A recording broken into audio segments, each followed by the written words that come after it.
एक और क्वेश्चन है, ये क्वेश्चन करो जब तक सब लोग। y इक्वल टू आपको दिया हुआ है 2 into under root of cot of x square, ठीक है। फाइंड, आपको इसको डिफरेंशिएट करना है dy बाई dx, मतलब y फंक्शन को डिफरेंशिएट करना है आपको x के रेस्पेक्ट में। Do it. आपको दिया हुआ है y equal to 2 under root of cot of x square. तो ये देखो, इसमें भी वही कंपोजिट फंक्शंस हैं, एक दूसरे के अंदर दो फंक्शन दिख रहे हैं हमको क्लियरली। एक फंक्शन कॉट है और दूसरा एक्स स्क्वायर अलग से दिया हुआ है अंदर इसके आर्गुमेंट में, ठीक है। तो हमको डिफरेंशिएट करना है। डिफरेंशिएट करने के लिए हमको, ठीक है, तो इसमें ये फंक्शन दिए हुए हैं, तो लेट्स सी। तो इसको हम पूरे फंक्शन को y इक्वल टू ऐसे भी लिख सकते हैं 2 into cot of x square की पावर हाफ, ठीक है। कॉट एक्स स्क्वायर के ऊपर आपको रूट दिया हुआ है, तो आप उसकी पावर हाफ में भी लिख सकते हो, सो दैट कि आपको डिफरेंशिएशन इजी हो जाए। अब एक एक्स स्क्वायर अंदर एक फंक्शन पड़ा हुआ है, एक बाहर एक कॉट का फंक्शन है जिसके ऊपर हाफ पावर है। तो पहले हम बाहर वाले का डिफरेंशिएशन कर लेते हैं, ठीक है। तो ये पूरे फंक्शन को आप कुछ मान के करोगे तो क्या आंसर आएगा आपका। 2 तो कांस्टेंट है, तो 2 को तो बाहर ही रहने दो। तो half cot of x square इनकी पावर हाफ माइनस 1, ठीक है। ये आपका इसका डिफरेंशिएशन हो जाएगा। पहले हम, या फिर मैं स्टेप बाय स्टेप बताऊं, तो यहाँ क्लियरली पहले एक चीज बता देता हूं मैं कि ये एक फंक्शन है, पहले हमें इसका डिफरेंशिएशन करना पड़ेगा। मल्टीप्लिकेशन में सेकंड फंक्शन हमारा कॉट दिख रहा है क्लियरली, इसका डिफरेंशिएशन करना पड़ेगा। थर्ड फंक्शन हमको एक्स स्क्वायर दिख रहा है, उसका डिफरेंशिएशन करना पड़ेगा, और सारे डिफरेंशिएशन का एंड में मल्टीप्लिकेशन हो जाएगा, ठीक है। तो मैंने जो कल तरीका बताया, तो या तो उससे इजीली आप जा सकते हो स्टेप बाय स्टेप, या फिर डायरेक्ट, अगर मैंने कल कई सारे क्वेश्चंस कराए थे तो डायरेक्टली भी आप कर सकते हो। तो मान लेते हैं कि कॉट ऑफ एक्स स्क्वायर एक फंक्शन है अपने आप में, तो इस पूरे का डिफरेंशिएशन जब आप कॉट ऑफ एक्स स्क्वायर का डिफरेंशिएशन करोगे तो क्या होगा डिफरेंशिएशन। 2 इंटू 2 तो कांस्टेंट है, half into cot of x square की पावर हाफ माइनस 1। एक्स मतलब एक्स की पावर एन का जो डिफरेंशिएशन करते हो तो एन इंटू एक्स की पावर एन माइनस 1 होता है ना, तो आप एक माइनस कर देते हो पावर, वही हमने यहाँ कर दिया इनटू। अब ये तो आपने पूरे बाहर वाले फंक्शन का किया, अंदर जो फंक्शन है उसका डिफरेंशिएशन अभी बाकी है, जो क्या है, कॉट ऑफ एक्स स्क्वायर। इसको लिख देते हैं साइड में। ये क्या बचा, 2 से 2 कैंसिल हो जाएगा, ये बचा आपका कॉट ऑफ एक्स स्क्वायर की पावर माइनस हाफ, या फिर इसको अंडर रूट में भी लिख सकते हो, कॉट ऑफ एक्स स्क्वायर की पावर माइनस हाफ कर दो इसको, है ना, या फिर आइदर इसको बाद में अंडर रूट में भी लिख देंगे, ठीक है। इनटू मल्टीप्लिकेशन में d y d x of this. तो कॉट ऑफ एक्स स्क्वायर का डिफरेंशिएशन आपको पता ही है बेटा, कॉट एक्स का डिफरेंशिएशन क्या होता है। एक्स स्क्वायर को थोड़ी देर के लिए कुछ मत समझो, उसका आर्गुमेंट है वो। तो कॉट एक्स स्क्वायर का डिफरेंशिएशन क्या होता है, कॉट एक्स का माइनस कोसेक एक्स। तो आपका इसका डिफरेंशिएशन करोगे तो माइनस कोसेक एक्स स्क्वायर इसका डिफरेंशिएशन हो जाएगा इनटू, अब जो तीसरा फंक्शन है उसका डिफरेंशिएशन साइड में लिख दो कि उसका भी डिफरेंशिएशन हो रहा बाकी है ना। तीनों फंक्शन है, पहले ये बड़ा वाला फंक्शन, फिर ये सेकंड फंक्शन, फिर ये थर्ड फंक्शन, तीनों का अलग अलग डिफरेंशिएशन होगा मल्टीप्लिकेशन लगा के, ठीक है। तो सेकंड फंक्शन का डिफरेंशिएशन कर लिया आपने, और तीसरे फंक्शन का लिख दिया कि हाँ भाई इसका भी होना बाकी है, राइट। नेक्स्ट स्टेप इज, इसकी पावर माइनस हाफ है तो इसको अंडर रूट के अंदर नीचे ले आओ, कॉट ऑफ एक्स स्क्वायर, ठीक है, इनटू कोसेक माइनस साथ में है तो माइनस को बाहर ले लेते हैं पहले, इनटू कोसेक एक्स स्क्वायर यहाँ रहेगा। अब एक्स स्क्वायर का डिफरेंशिएशन आपको अलग से करना पड़ेगा, तो एक्स स्क्वायर का डिफरेंशिएशन क्या होगा बेटा, 2x। तो आ गया आपका answer, minus of 2x into cosec x square upon under root of cot of x square. तो नेक्स्ट क्वेश्चन है, एक और सवाल कर लेते हैं। तो अब मैं फर्दर इसके और क्वेश्चंस नहीं कराऊंगा, तो तुमको प्रैक्टिस हो ही गई है काफी। Cos of under root x, नहीं ये मैंने कल करा दिया था। वेट, और कोई क्वेश्चन ढूंढ लेते हैं। हाँ, एक और क्वेश्चन है अपने पास, y equal to cos of x cube into sine square x की पावर 5, साइन स्क्वायर एक्स की पावर 5, ठीक है। ये मतलब साइन का आर्गुमेंट एक्स की पावर 5 है, कॉस का आर्गुमेंट एक्स की पावर क्यू है, ठीक है। तो इसका आपको फाइंड dy बाई dx निकालना है आपको। तो देखते हैं कौन कर पाता है। देखो पहले इस फंक्शन में साफ साफ आपको दो फंक्शन दिख रहे हैं, फर्स्ट फंक्शन और second function. First is this, second is this, ठीक है। तो प्रोडक्ट रूल लगेगा क्लियरली, दो फंक्शन दोनों मल्टीप्लिकेशन में है तो प्रोडक्ट रूल लगता है। प्रोडक्ट रूल क्या कहता है कि मान लो अगर आपके पास y equal to u dot v दो फंक्शन दिए हुए हैं, तो जब आप y डैश निकालोगे, डिफरेंशिएट करोगे, तो ऐसे करते हैं डिफरेंशिएशन, u ऐसे ही v का डिफरेंशिएशन प्लस v ऐसे ही u का डिफरेंशिएशन, ये रूल होता है ना। पहले पहले फंक्शन का पहला फंक्शन यूं ही का तो ही, और दूसरे फंक्शन का डिफरेंशिएशन प्लस दूसरा फंक्शन वैसा ही और पहले फंक्शन का डिफरेंशिएशन, ये रूल है आपका प्रोडक्ट रूल। तो उसको यूज करते हैं और ट्राई करते हैं उसको समझने की, ठीक है। तो पहला फंक्शन है, तो मैं y डैश यानी dy बाई dx निकालना चाह रहा हूँ, लेट्स सी। तो पहला फंक्शन यूं ही का तो ही रख देते हैं, cos ऑफ q इनटू दूसरे फंक्शन का डिफरेंशिएशन यानी dy dx of sin square x की पावर 5, इसका डिफरेंशिएशन प्लस, ठीक है, प्रोडक्ट रूल यहाँ से मिटा देता हूँ, ये तो पता ही है आपको, प्लस सेकंड फंक्शन का डिफरेंशिएशन, मतलब सेकंड फंक्शन यूं ही का तो ही सेम का same as it is, and first function का डिफरेंशिएशन। तो ये आपका हो गया प्रोडक्ट रूल, ये आपने लगा दिया यहाँ पे। अब इंडिविजुअली इनको डिफरेंशिएट कर दो बस, cos ऑफ एक्स क्यू तो ऐसे ही रहेगा इनटू साइन स्क्वायर एक्स की पावर 5 को जब डिफरेंशिएट करोगे तो पहले साइन स्क्वायर वाला फंक्शन, इसमें भी अंदर ही अंदर दो फंक्शन है, देखो पहले साइन है और दूसरा एक्स की पावर 5 है अंदर, पहला तो साइन है, दूसरा एक्स की पावर 5 है, क्लियरली हमको दिख रहा है।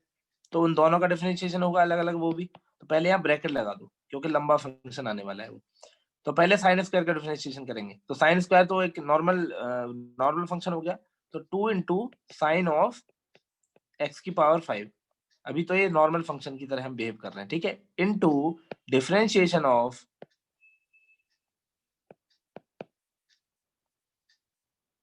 2 इंटू साइन ऑफ एक्स की power 5 into differentiation of sine of x की पावर 5, ठीक है। अभी इसका डिफरेंशिएशन बाकी है, अभी हमने 2 इंटू साइन स्क्वायर मतलब साइन स्क्वायर का डिफरेंशिएशन किया है हमने एक तरीके से। तो अभी ये इसको ऐसे ही रहने देते हैं, प्लस इधर इधर देख लेते हैं इधर क्या बच रहा है, साइन स्क्वायर एक्स की पावर 5 एज इट इज रहेगा into d by d x of cos of x Q. तो कॉस ऑफ एक्स क्यू में देखो ये फंक्शन है और ये भी एक फंक्शन है दोनों, तो पहले कॉस का करेंगे, कॉस का डिफरेंशिएशन क्या होगा बेटा, माइनस साइन, तो minus sine of x cube into d by d x of x cube अलग से बचेगा, है ना, क्योंकि दूसरा फंक्शन है तो अलग से डिफरेंशिएट करेंगे उसको, ये मैंने बताया हुआ है, एक्स क्यू। ये दो बन गए अलग अलग। अभी नेक्स्ट पेज पे क्या आएगा, इनका फर्दर डिफरेंशिएशन होगा। अभी cos ऑफ एक्स क्यू ऐसे ही रहेगा इनटू 2 साइन ऑफ एक्स की पावर 5 ऐसे ही रहेगा, ठीक है, इनटू अब साइन ऑफ एक्स की पावर 5 का होना है, साइन का डिफरेंशिएशन बेटा क्या होता है, cos ऑफ एक्स की पावर 5, ठीक है, cos होता है। अब लेकिन एक्स की पावर 5 भी बचा, तो मैं इसी स्टेप में कर देता हूँ, मतलब आप अलग स्टेप में भी कर सकते हो, d y d x of x की पावर 5 लिखना पड़ेगा आपको, इसका डिफरेंशिएशन बचा हुआ है, प्लस इधर सारे हो गए, इधर जो बचा है वो भी लिख देते हैं, साइन स्क्वायर एक्स की power 5 into minus sine x Q into 3 x Q का डिफरेंशिएशन क्या हो जाएगा बेटा, अच्छा ये इंटू थोड़ा माइनस सा लगता है, इसको थोड़ा सा और छोटा कर देते हैं, इंटू 3x स्क्वायर, ठीक है। बस इधर सारे डिफरेंशिएशन हो गए, लेफ्ट में एक बचा है उसको भी खत्म कर लेते हैं।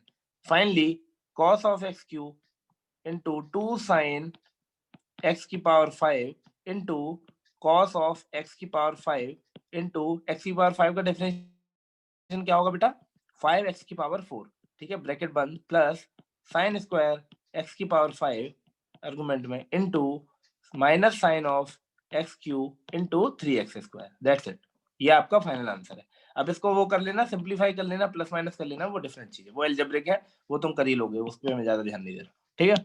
अब इससे तो ये अभी हो गया, नेक्स्ट पेज पे चलते हैं, सेव कर देता हूँ।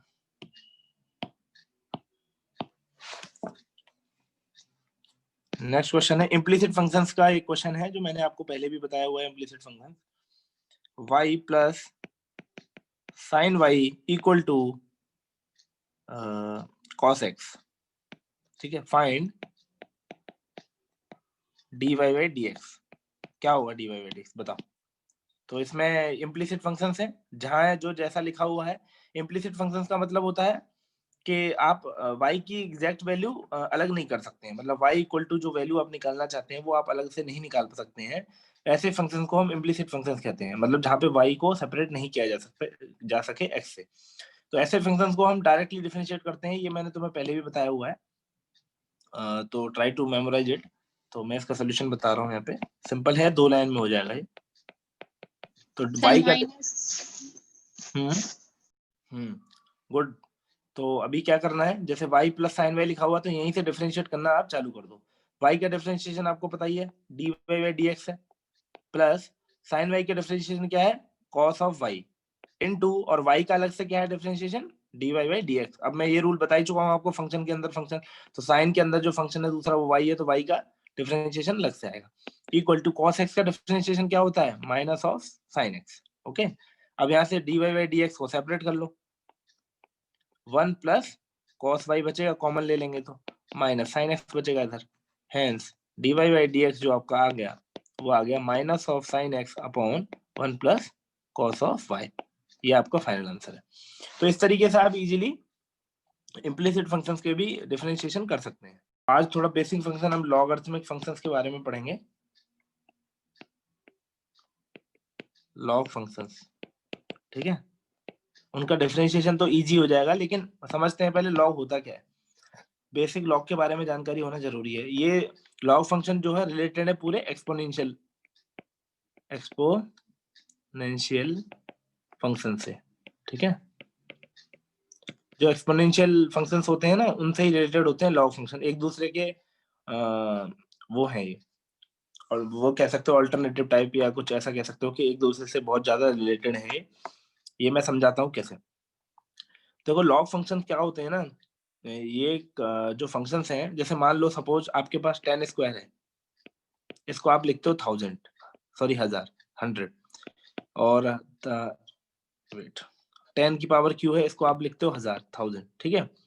तो इसको ये तो हो गया आपका एक्सपोनेंशियल फॉर्म, ये तो आपने एक्सपोनेंशियल फॉर्म में लिख दिया। मान लो इस सेम चीज को आपको लॉग फॉर्म में लिखना हो तो वो आप कैसे लिखोगे, ठीक है, वो मैं आपको बताने जा रहा हूँ।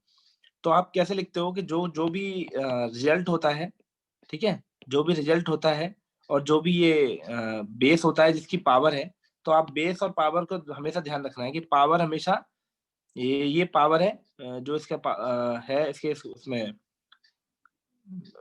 ये पावर हो गई, ये आपका बेस है और ये आपका रिजल्ट है ना।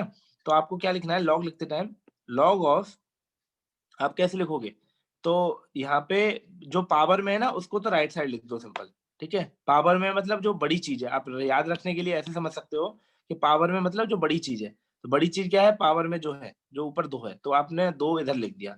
बेस में आप क्या लिखोगे, बेस में आप वो लिखोगे जिसकी पावर है, इसकी पावर है ना 10 की पावर है, वो 10 को आपने बेस में रख दिया, और फाइनली जो बचा कुचा है आपने वो यहाँ लिख दिया। तो इस चीज को लॉग फॉर्म में आप ऐसे लिख सकते हो, log 10 100 इक्वल टू 2। ऐसे ही आपको ये लिखना हो तो आप कैसे लिखोगे, लॉग ऑफ, जो पावर में है, पावर में क्या है बेटा 3, तो वो आपने सीधा राइट साइड लिख दिया, और जो बेस में है, बेस मतलब जिसकी पावर है वो क्या है आपका 10, तो वो आपने नीचे लिख दिया, और जो बचा कुचा क्या बचा 1000, तो वो आपने यहाँ लिख दिया।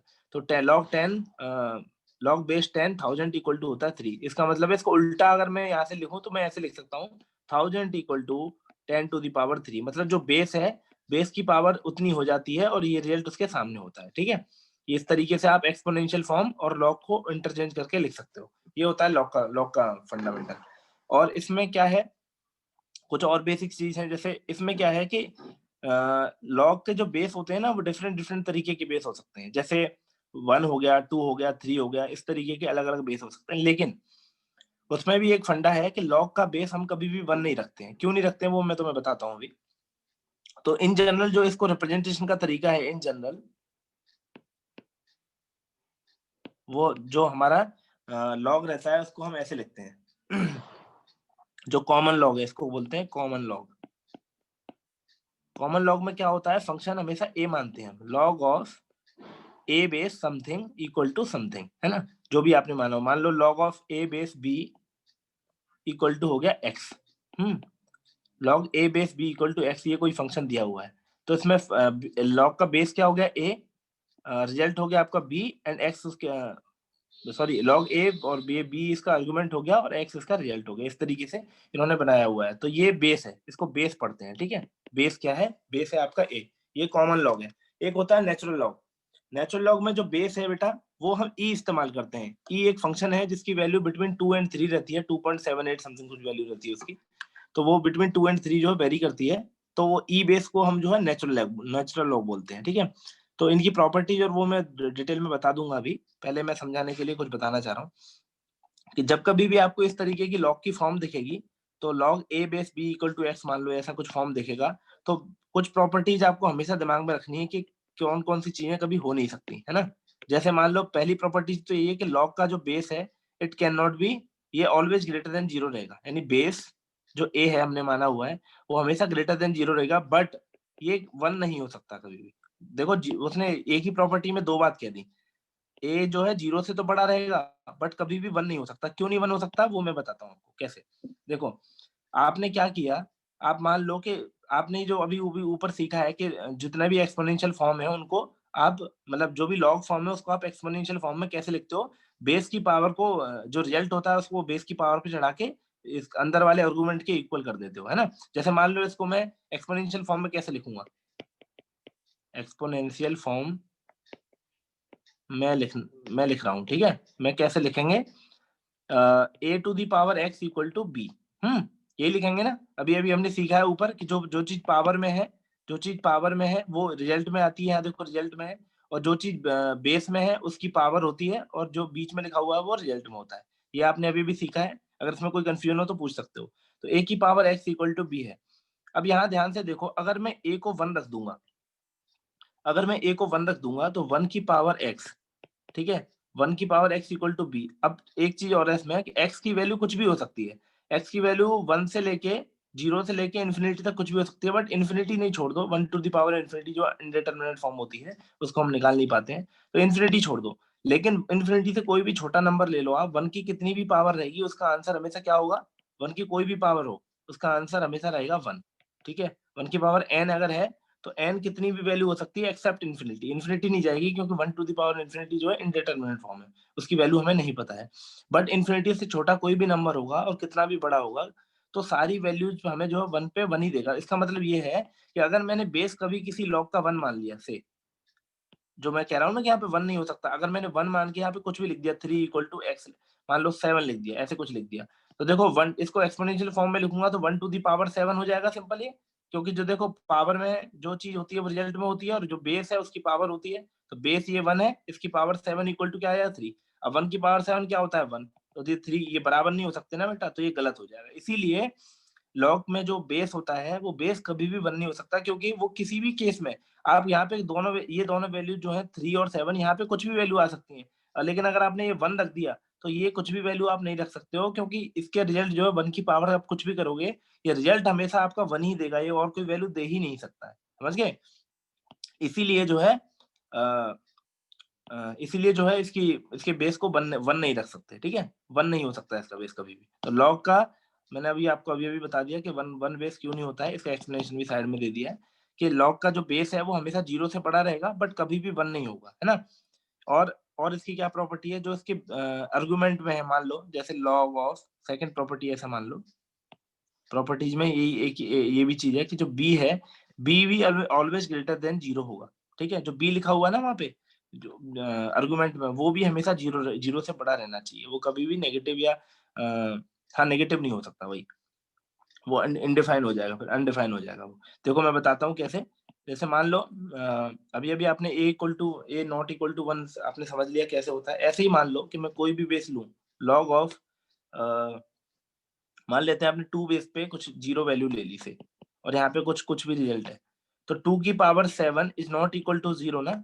तो ये जीरो कभी भी हो नहीं सकता, इसीलिए इसके उसमें कभी भी हम जीरो नहीं रख सकते, क्योंकि इसका जो बेस की जो पावर है, बेस हमने हमने पहले डिफाइन कर दिया कि वो वन से बड़ा रहना चाहिए, मतलब जीरो से बड़ा रहना चाहिए। अल्टीमेटली वो वन से बड़ा रहता है, क्योंकि बेस वन नहीं हो सकता। तो वन नहीं हो सकता तो उसकी वैल्यू हमेशा कभी भी, रिजल्ट कभी भी जीरो आ ही नहीं सकता, इसीलिए जो रिजल्ट है वो भी हमेशा ग्रेटर देन जीरो ही होता है, वो अनडिफाइंड अनडिफाइंड हो जाएगा नहीं तो, ठीक है। सेकंड चीज क्या है कि जब कभी भी हमको सेम बेस मिला, सपोज जैसे फॉर एन एग्जांपल, तो ये तीनों जो है प्रॉपर्टी इसमें आ गई। मतलब ये तीनों जो चीज कवर हो गई कि कभी भी बेस कभी भी जीरो मतलब ग्रेटर देन जीरो रहेगा, और हमेशा वन से बड़ा, मतलब वन नहीं हो सकता कभी भी, बट जीरो से बड़ा है वो, मतलब पॉजिटिव बोला जाता है, बट वन नहीं हो सकता कभी, वन से बड़ा ही रहता है वो इन जनरल। और उसके जो आर्गुमेंट में होता है लॉग में, वो कभी भी जीरो नहीं हो सकता, वो भी जीरो से बड़ा रहता है। ठीक है, अब मान लो फॉर एन एग्जाम्पल मैंने आपको दे रहा हूँ यहाँ पे कि लॉग ऑफ जैसे मान लो लॉग ऑफ 2 लिखा हुआ है, तो इसका आंसर क्या होगा? लॉग 2 अगर 2 लिखा हुआ है तो इसका आंसर क्या होगा? मान लो इसका आंसर x है ना, इसका आंसर अगर हमें निकालना है तो मान लेते हैं इसका आंसर x है, तो इसको एक्सपोनेंशियल फॉर्म में कन्वर्ट करो पहले। एक्सपोनेंशियल फॉर्म में जब आप कन्वर्ट करोगे तो ध्यान रखो कि ये जो बेस है इसकी पावर हो जाएगी, ये पावर इधर आती है, आपको पता ही है, अब ये भी मैंने सिखा दिया है, पावर होती है ये, इस बेस की पावर होती है, ये बेस है, तो बेस की पावर लिख दो, तो 2 की power x equal to result क्या है बेटा, जो आपके आर्गुमेंट में लिखा हुआ है, तो 2 की पावर x इक्वल टू 2, तो x की वैल्यू आपको अब इजीली निकल जाएगी, 2 की पावर x और यहाँ 2 की पावर क्या है 1, तो दोनों के बेस सेम हो गए, इधर भी 2 इधर भी 2, तो x बराबर क्या हो गया बेटा 1। इसका मतलब क्या है, जब कभी भी देखो x की वैल्यू 1 आने का क्या मतलब है, x की वैल्यू आ गई क्या 1, इसका मतलब ये है जब कभी भी बेस और आर्गुमेंट सेम होंगे, मतलब बेस और यहाँ पे जो वैल्यू लिखी हुई है वो सेम होंगे, तो इसका आंसर हमेशा 1 आएगा। ठीक है, क्योंकि जब भी आप कंपेयर करोगे तो वो चीज हमेशा पावर में बराबर ही आएगी। जैसे मान लो ये एक एग्जांपल हो गया, इसको सेव कर देता हूँ, समझ में आ रहा है कि नहीं? ठीक है, move on to the next page. ठीक है, फॉर एन एग्जांपल इसमें थोड़े से और मैं समझा देता हूँ कि मान लो अगर आपके पास 2-3 चीजें सीख गए आप, एक तो लॉग फॉर्म से एक्सपोनेंशियल में बदलना और एक्सपोनेंशियल फॉर्म से लॉग फॉर्म में बदलना। मान लो आपके पास कुछ भी दिया हुआ है, से 10 की पावर आपको 5 दी हुई है ना, तो इसकी वैल्यू क्या होती है बेटा 1 लाख। ठीक है तो 1 लाख वैल्यू है, इसको आपको लॉग फॉर्म में लिखना है, convert into log form.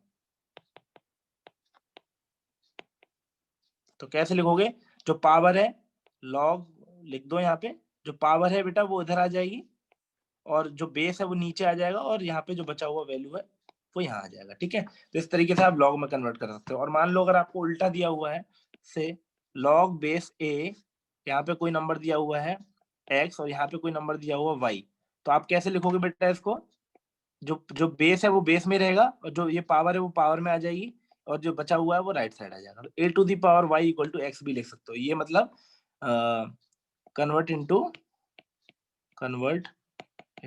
Into exponential form, है ना, तो आपने एक्सपोनेंशियल फॉर्म में बदल दिया। अभी हम ए बेस सीख रहे हैं जो ग्रेटर देन 0 रहता है और 1 नहीं होता है, हम उस बेस की बात कर रहे हैं अभी। ठीक है, अभी हम यही सीख रहे हैं। तो ये सीखने के बाद अब हमें समझ में आ गया कि एक्सपोनेंशियल फॉर्म से हम लॉग फॉर्म में कैसे जाएंगे और लॉग फॉर्म से हम एक्सपोनेंशियल फॉर्म में कैसे जाएंगे। ठीक है, ये दोनों कन्वर्जन में इजीली सीख लिए। अब इसके बाद मान लो फॉर एन एग्जांपल आपके पास log of A base p दिया हुआ है कुछ alpha, log of B base log of B base p दिया हुआ आपके पास बीटा। ये दो वैल्यू आपके पास सपोज दी हुई है, log of A base p equal to alpha और log of B base p equal to beta दिया हुआ आपको, है ना, ये दो चीज दी हुई है। तो आपको क्या करना है, इसको एक्सपोनेंशियल फॉर्म में बदलना है। तो एक्सपोनेंशियल फॉर्म में आप कैसे बदलोगे, a to the power alpha equal to क्या हो जाएगा पी, है ना, और इधर अगर मैं बोलूंगा B to the power beta, वो क्या हो जाएगा बेटा पी। दोनों समझ में आ गया ना कि यहाँ पे जो बेस है उसकी पावर ये है, और राइट साइड में उसका रिजल्ट, यहाँ बेस बी है, इसकी पावर बीटा है, और राइट साइड में उसका रिजल्ट पी। ठीक है, ओके, तो अभी हमने क्या माना है बेटा, log of A base P माना है हमने अल्फा, और log of B base P माना था हमने बीटा। तो यहाँ दोनों को जब एक्सपोनेंशियल फॉर्म में आप कन्वर्ट करोगे तो ए की पावर अल्फा पी हो गया, बी की पावर बीटा पी हो गया, है ना, यहाँ से दोनों में ये हो गया। अभी आप क्या करोगे, अभी मान लेते हैं एक और फंक्शन हमारे पास दिया हुआ है, मान लो से लॉग ऑफ बी बेस, ये पहला फंक्शन, ये दूसरा फंक्शन, और तीसरा फंक्शन हमारे पास यहाँ दिया हुआ है log of B base A equal to gamma. मान लेते हैं थोड़ी देर के लिए कि ये तीसरा फंक्शन दिया हुआ है, ये सब गिवन है हमको, है ना, इसमें ऐसा मत समझो कि कहाँ से आ रहा है, ये सब गिवन है। तो इस गिवन फंक्शन को भी अब हम मैं एक्सपोनेंशियल फॉर्म में कन्वर्ट कर लेता हूँ। तो एक्सपोनेंशियल फॉर्म में कन्वर्ट करूंगा तो बी की पावर गामा बराबर क्या हो जाएगा ए, क्योंकि ये बेस, ये रिजल्ट, ये पावर और वो रिजल्ट, तो b की power gamma equal to a हो जाएगा यहाँ से, ठीक है। तो देखो b की power gamma equal to a हुआ। अब मैं क्या करता हूँ कि a की जगह पहली वाली इक्वेशन में, ये जो पहला रिजल्ट है इसमें a की जगह ये वाली वैल्यू पुट करके देखता हूँ, है ना। Put the value of third equation in put the value of third equation in equation number 1, ठीक है। पहली वाली में मैं वैल्यू डाल रहा हूँ, तो a की वैल्यू जब पुट करूंगा तो a की वैल्यू क्या है बेटा, b की पावर गामा। तो b की पावर गामा a की वैल्यू, ये a की वैल्यू है, उसकी ऊपर अल्फा जो उसकी a की पावर थी इक्वल टू p हो जाएगा। तो एक्चुअल में p क्या हो जाएगा यहाँ से, b की power gamma into alpha. p की पावर गामा इंटू अल्फा हो गया, ये p की वैल्यू आ गई यहाँ से, ठीक है। अब हमने क्या किया, p की पावर हो गया गामा इंटू अल्फा। तो यहाँ से देखो ये जो चौथा रिजल्ट है, और यहाँ से देखो ये जो दूसरा रिजल्ट है ऊपर दिख रहा होगा आपको। तो यहाँ पे b की पावर बीटा है बराबर p है, और यहाँ b की power gamma alpha equal to p है। तो इन दोनों को बराबर कर देते हैं, क्योंकि दोनों में p की वैल्यू है ना, इन दोनों को सब्स्टिट्यूट कर देते हैं। Put the value of p from second equation two equation number 4, ठीक है। दूसरे वाले रिजल्ट को मैं पहले में डाल रहा हूँ। तो देखो दूसरा वाला रिजल्ट क्या था, b की पावर बीटा था जिसकी वैल्यू p थी, ठीक है। और नीचे वाला जो यहाँ से क्या था, इसकी p की वैल्यू क्या है, b की पावर गामा इंटू अल्फा। तो यहाँ से देखो जब बेस सेम होते हैं तो आप पावर को कंपेयर कर सकते हो। तो यहाँ देखो p दोनों की वैल्यू p है, तो p तो हट गया, तो ये दिस बराबर दिस हो गया। इसका मतलब ये हुआ कि b की पावर बीटा और b की पावर गामा अल्फा को जब कंपेयर करोगे तो अल्टीमेटली आपका result beta equal to gamma into alpha आ जाएगा। हेंस अल्फा की वैल्यू यहाँ से क्या आ जाएगी बेटा, बीटा बाई गामा। ये मैंने वैल्यू क्यों निकाली है मैं बताता हूँ अभी, है ना। तो अल्फा की वैल्यू आ गई आपकी बीटा बीटा अपॉन गामा, ठीक है। तो बीटा अपॉन गामा आ गई आपकी वैल्यू, अल्फा की वैल्यू, ठीक है। ये थोड़ा सा डाइजेस्ट करो इस बात को। हमने क्या किया कि अलग अलग फंक्शंस मान के उन तीनों से अलग अलग ए की वैल्यू निकाली पहले, ठीक है। ए की वैल्यू को मैंने उसमें रख दिया पहली इक्वेशन में, तो मैंने पी की एक और वैल्यू निकाल ली। इस पी की वैल्यू के लिए मैंने इक्वेशन नंबर 2 से कंपेयर करके एक बीटा की वैल्यू निकाली, जो कि beta equal to gamma into alpha आया था, ठीक है। गामा इंटू अल्फा आया था, राइट। तो अल्फा बराबर अब फाइनली क्या आ गया, बीटा अपॉन गामा। अब ध्यान से देखो, पहला इक्वेशन देखो, अल्फा की एक इक्वेशन दी हुई है आपको, दूसरी इक्वेशन देखो बीटा की एक इक्वेशन दी हुई है, और तीसरी इक्वेशन देखो गामा की एक इक्वेशन दी हुई है, ठीक है। तीनों की इक्वेशन दी हुई है। तो यहाँ से आप ये लिख सकते हो कि अल्फा बराबर जो बीटा बाई गामा लिखा है कि लॉग ऑफ अल्फा की वैल्यू क्या है, log of a into p equal to beta की वैल्यू क्या है, log of B base argument में p upon log of B base argument में ए, ठीक है। आर्गुमेंट में पी आर्गुमेंट में ए, ठीक है। ये गामा है, ये वैल्यू आपकी फाइनली आ गई, ठीक है।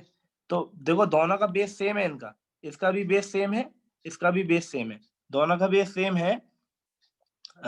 ऊपर वाले का बी है, नीचे वाले का भी बी बेस है, दोनों का बी बेस है और इसका बेस ए है, ठीक है। तो ध्यान रखना जब भी सेम सेम बेस होते हैं तो आप उनको सब्ट्रैक्ट और वो भी कर सकते हो, आई मीन सब्ट्रैक्ट कर सकते हो या डिवाइड कर सकते हो, ये आपके ऊपर है। तो आप इसको ऐसे भी लिख सकते हो, log of B base P minus log of B base a, ठीक है। ये दोनों सेम ही बात है, मतलब जब इसको माइनस में लिखोगे आप तब भी से, क्योंकि दोनों का बेस सेम है, तो आप इसको ऐसे लिख सकते हो, मतलब डायरेक्टली ऐसे ना लिख के ऐसे भी लिख सकते हो कि लॉग ऑफ जब बेस सेम है तो p बाई ए कर दो इसको, ठीक है। p बाई ए कर दो। फाइनली आप जब इसको लिखोगे तो आप फिर ऐसे लिख सकते हो कि log of b p minus log of B base a, ठीक है। तो जब कभी भी सेम बेस होगा तो आप चीजों को, अगर वो डिवीजन में है तो सब्ट्रैक्ट कर सकते हो, और मल्टीप्लीकेशन में है तो आप एडिशन करोगे, वो मैं अगली प्रॉपर्टी में बताऊंगा। तो ये एक तरीके से डिवीजन प्रॉपर्टी हो गई आपकी प्रॉपर्टी।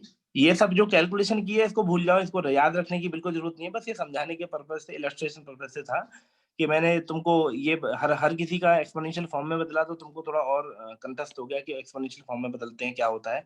फिर वहां से मैंने फाइनली एक रिजल्ट निकाल दिया कि भाई जब कभी भी बेस सेम होगा और ऊपर नीचे अलग अलग आर्गुमेंट होंगे लेकिन बेस सेम होगा, तो आप बेस सेम होने पे अगर डिवीजन में है तो उनका सब्ट्रैक्शन हो जाएगा और मल्टीप्लिकेशन में तो उनका एडिशन हो जाएगा। वो अगली प्रॉपर्टी है। क्लियर? ओके, तो नेक्स्ट प्रॉपर्टी है, अब हम थोड़ा उसकी देख लेंगे। डिवीजन की डिवीजन की तो देख लिया आपने, मल्टीप्लिकेशन की प्रॉपर्टी भी देख लेते हैं। ठीक है, तो ये मैंने वैसे बताया हुआ है तुमको डिफरेंशिएशन में, बेसिक प्रॉपर्टी तो बताई हुई थी, बट वही समझाने के पर्पज से बता रहा था कि जब कभी भी सेम बेस रहेगा और आपके पास दो प्रोडक्ट रहेंगे, मान लो पी क्यू है, पी क्यू यहाँ लिखा हुआ है ऐसे, है ना, आर्गुमेंट में पी क्यू है और बेस सेम है, तो आप इसको कैसे करोगे? बेस सेम है और मल्टीप्लिकेशन में तो आप इसको अलग अलग लिख सकते हो, log B Q P plus log of B base into Q. ये प्रॉपर्टी होती है मल्टीप्लिकेशन की। इसके उस पर डेरिवेशन पर नहीं जा रहा, वो भी वैसा ही है, 2 स्टेप का ही है, इसको कोई जरूरत नहीं है ज्यादा समझने की, बस प्रॉपर्टी इसका मेन है, ये समझ लो। तो लॉग बी बेस पी और plus log B base Q, ठीक है, ये अगर जब भी मल्टीप्लिकेशन में तो होंगे तो इनको आप अलग अलग लिख सकते हो। डिवीजन में होंगे अगर ये ऐसे लिखा होता, आपने वो अभी अभी पढ़ा है पी बाई क्यू, तो आप कैसे लिखते तुरंत? Log of B base P minus log of B base Q. तो डिवीजन प्रॉपर्टी पता है, ठीक है, ये दोनों प्रॉपर्टी बहुत इंपॉर्टेंट प्रॉपर्टी है। और तीसरी प्रॉपर्टी, थर्ड मोस्ट प्रॉपर्टी है लॉग ऑफ बी, मान लो पी की पावर एन लिखा हो यहाँ, तो कैसे करेंगे इसको? इसको तुम सीधा ऐसे लिख सकते हो कि जो कोई चीज पावर में होती है ना यार आर्गुमेंट के, वो सीधा फ्रंट में मल्टीप्लिकेशन हो जाता है उसका। ठीक है, तो इसको ऐसे लिख सकते हो, जब कभी भी इस तरीके की प्रॉपर्टी हो कि बेस के अंदर जो बेस के बाद जो आर्गुमेंट लिखा हुआ वो पावर में बदला हुआ है, तो एन इंटू पावर बाहर आ जाती है, log of B base p ही रहता है ना। तो ये बी बेस मतलब ये जो हमने नॉर्मल जो ए बेस बताया था ना, ये वो समझाने के लिए है। ऐसा नहीं है कि ये बी बेस लिख दिया तो बी मानना है, ए बेस लिख दिया तो ए ही मानना है, वो अलग अलग चीजें हैं, तो समझाने के पर्पज से ही दिया हुआ है वो, है ना। और वही प्रॉपर्टी हमेशा सेम रहेगी, जैसे यहाँ बी बेस यूज हुआ है तो बी कभी भी, बी हमेशा 0 से बड़ा रहेगा, बी कभी भी 1 नहीं हो सकता, ये तो आपको पता ही है ना। 1 क्यों नहीं हो सकता ये मैंने बता रखा है। तो इसके एग्जाम्पल के तौर पर ऐसे ले लेते हैं। इसका एग्जाम्पल ये है कि मान लो कहीं पे ये लिखा हो लॉग ऑफ 10 बेस, या फिर मान लो कोई भी लॉग ऑफ 10 ही मान लो, चलो लॉग ऑफ 10 बेस यहाँ पे लिखा हुआ 1000। ठीक है, तो इसको दूसरे फॉर्म में कैसे लिख सकते हैं? आप ऐसे भी लिख सकते हो इसको कि लॉग ऑफ 10 बेस 1000 को क्या लिख सकते हो आप? 10 का पावर क्यू लिख सकते हो ना आप, क्योंकि 10 की पावर क्यू करोगे तो वो भी 1000 में आएगा।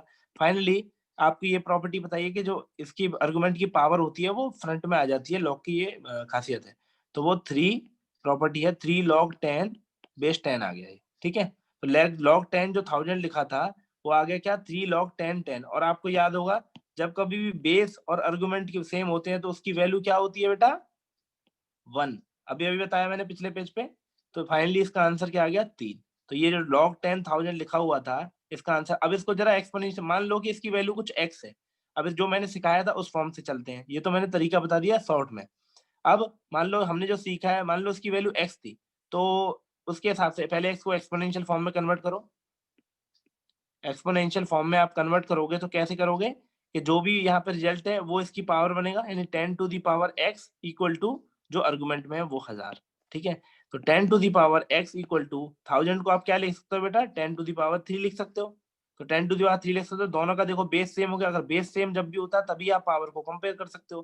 तो जैसे ही आपका बेस 10-10 हो गया तो पावर को कंपेयर करने पे क्या मिला आपको? x की वैल्यू 3। ठीक है, तो या तो ऐसे कर लो, या फिर आपको प्रॉपर्टी लगानी आती है तो आप प्रॉपर्टी सीधा लगा के ऐसे भी कर सकते थे।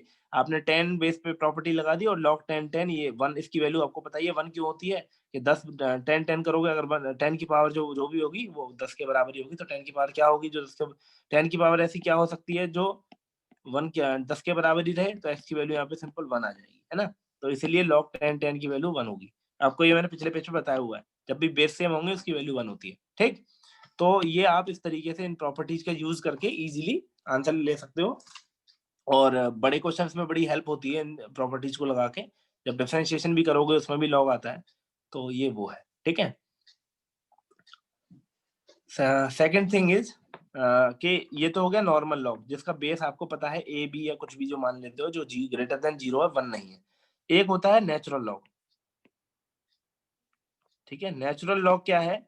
जिसमें बेस आप इस्तेमाल करते हो बेटा ई, ठीक है। ई क्या है, जिसकी वैल्यू इरेशनल है 2.78 बिटवीन 2 एंड 3, है ना, बिटवीन 2 एंड 3 इसकी वैल्यू रहती है 2.78 something something dot dot dot कुछ वैल्यू रहती है इसकी।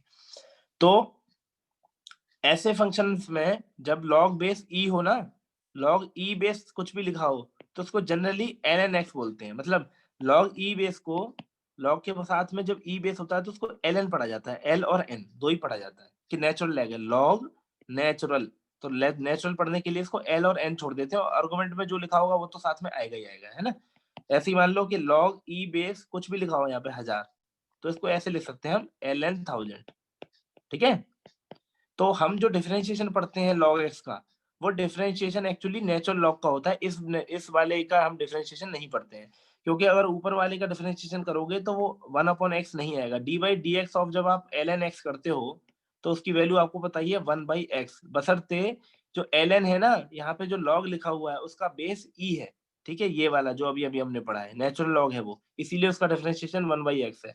और जो नॉर्मल लॉग होते हैं ये वाले log a बेस b, है ना, ये जो होते हैं जिनमें नॉर्मल जो बेस होता है, ये नॉर्मल बेस जो होता है, इसका डिफरेंशिएशन हम नहीं पढ़ते हैं, इसका डिफरेंशिएशन 1/x नहीं होगा, ठीक है। तो ये चीज नहीं पढ़ते हैं हम केवल ये चीज पढ़ते हैं जब कभी भी नेचुरल लॉग आएगा, नेचुरल लॉग का डिफरेंशिएशन हम पढ़ते हैं जिसकी वैल्यू 1/x हमने सबने सीख ली है, ठीक है। क्लियर? Yes sir. मान लो फॉर एन एग्जांपल